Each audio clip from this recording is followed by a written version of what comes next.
ஒரு ஆளு சாலையிலே போயிட்டு இருந்தான். அப்போ அவன் ஒரு யானைய பார்த்தான். யானை பசிக்குது போல தோணுச்சு.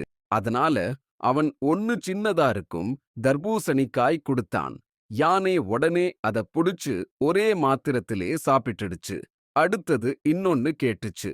இரண்டாவதையும் கொடுத்தான், அதையும் சாப்பிட்டுடுச்சு. ஆனா மூன்றாவதையா குடுக்கிறதுக்கே யானை அதை தண்ணி தண்ணியா தும்பிக்க பிடிச்சு, ஆனா சாப்பிடல.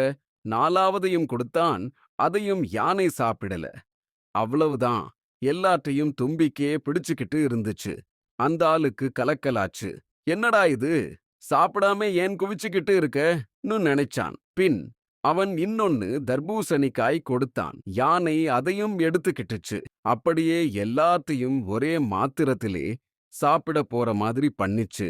ஆனா கடைசி நிமிஷத்திலே அது நிக்கிறது பார்த்தா, இருக்கே நிஜத்திலே யானை